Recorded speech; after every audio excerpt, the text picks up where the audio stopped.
Rahul Gandhi LOP का मतलब समझते हैं लीडर ऑफ प्रोपेगेंडा। वो नवाब ऑफ नेगेटिविटी है, चैंपियन ऑफ सिनिसिज्म है और परवेयर ऑफ प्रोपेगेंडा एंड फेकरी है। और इसीलिए राहुल गांधी ने जैसे ही बजट आया, जैसे एक एआई में आप प्रॉम्प्ट डालते हैं और कुछ रिस्पांस आता है, वैसे ही उनका रिस्पांस आने लगा, नकारात्मकता से भरा हुआ। परंतु देखिए, जब चिदम्बरम जी, जो माने जाते हैं कि कांग्रेस के सबसे बुद्धिमान इकोनॉमिस्ट नेता है, उनसे पूछा गया कि राहुल जी ने बोला है इकोनॉमी इज डेड, क्या आप इस बात से एग्री करते हैं? तो चिदम्बरम जी ने 3 बार 4 बार पूछने पर भी इस वाक्य पर कोई प्रतिक्रिया नहीं दी, क्योंकि कांग्रेस भी राहुल गांधी को सीरियसली नहीं लेती है। कांग्रेस भी समझती है कि राहुल गांधी की इकोनॉमी पर समझ चावल के दाने से भी कम है। और इसीलिए अब तो देख लीजिए कि चिदम्बरम जी ही राहुल गांधी को कॉन्ट्राडिक्ट कर रहे हैं। एक तरफ इकोनॉमी अलाइव एंड किकिंग है, आईएमएफ भी बोल रहा है हाईएस्ट फास्टेस्ट ग्रोइंग इकोनॉमी है, 11वें से चौथे स्थान पर पहुंचे हैं, और दूसरी तरफ राहुल गांधी झूठ परोसते हैं और उन्हीं के नेता उन्हें कॉन्ट्रडिक्ट करते हैं। पार्लियामेंट में बजट कल पेश किया गया है, इसको लेकर पी चिदम्बरम का कहना है कि टैरिफ का थ्रेट है इसको लेकर, और साथ ही में राहुल गांधी ने ट्वीट किया है, इसको लेकर राहुल गांधी बोलेंगे। Rahul Gandhi thinks LOP means leader of propaganda and leader of purveying pessimism. Rahul Gandhi is a champion of cynicism, Nawab of negativity. And therefore, even before the budget came and just after the budget came, just like an AI response, his response is exactly the same which was there last year, which was there last year, and it will be the same response even next year. So Rahul Gandhi, nobody takes him seriously. In fact, Mr. Chidambaram ji, who is considered to be the most knowledgeable person on economics, when he was asked about Rahul Gandhi's statement that is economy dead, even though he was asked 3 or 4 times, Mr. Chidambaram has refused to say Indian economy is dead. He also knows the facts that we are the fastest growing large economy. We have grown from 11th to 4th position. And therefore, they do not take Rahul Gandhi seriously. It shows that Rahul Gandhi's knowledge on economics and on budget is as small as the size of a rice grain. And even the senior leaders of Congress party, they are contradicting Rahul Gandhi, whether it is Rajiv Shukla, whether it's Shashi Tharoor, or whether it is Mr. Chidambaram. Rahul Gandhi same page, we are moving forward determinedly. देखिए, कल तक ये हम आपके हैं कौन थे, आज ये बता रहे हैं हम साथ साथ हैं, और फिर 2 दिन बाद हम देखेंगे अकेले हम अकेले तुम हो जाएंगे। अब पता नहीं कि ये साथ जो है कितने दिनों तक रहेगा। शशि थरूर जी को केवल मेरी शुभकामनाएं हैं और एक फ्रेंडली एडवाइस है, क्योंकि मैं खुद कांग्रेस में रह चुका हूं।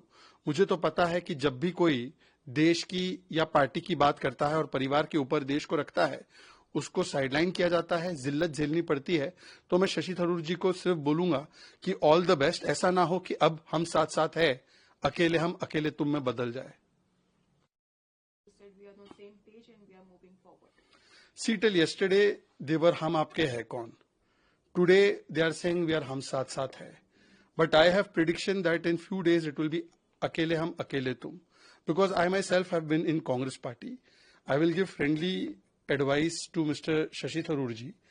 Sir, you know that anybody who keeps national interest and party interest above parivarik interest, he has to be humiliated by the first family. So I hope that now to your hum saath saath hai, but tomorrow you should not become akele hum akele tum, because the moment you will say something positive about Indian armed forces on Operation Sindoor, they will humiliate you. So my best wishes to you for how many ever days this nikah, this Rajnetik nikah lasts. Best of luck. Thank you so much. Celebration. INC does not mean Indian National Congress. They should rename it as I Need Caliphate, because they put vote bank above everything else. Congress recently said Congress means Muslims. In Karnataka, we have seen Muslim-only budget. We have seen Muslims being given reservation in contracts. We have seen they are going against constitution and saying first right of resources belongs to Muslims. And now in Karnataka, they are saying the schools will have special timings during Ramazan.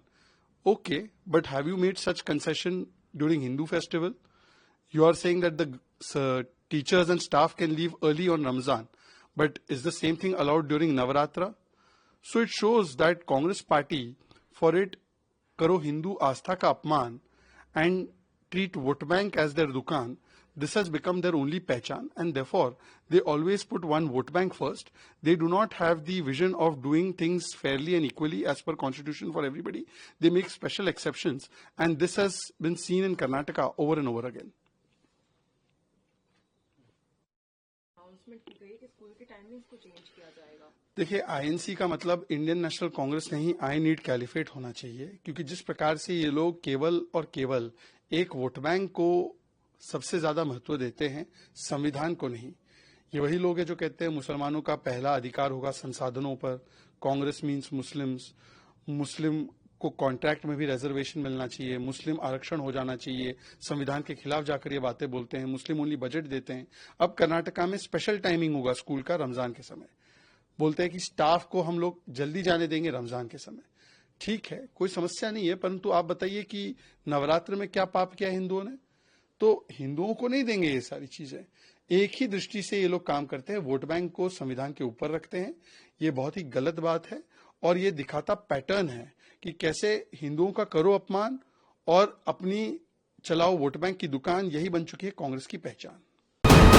VK news, राष्ट्र के नाम।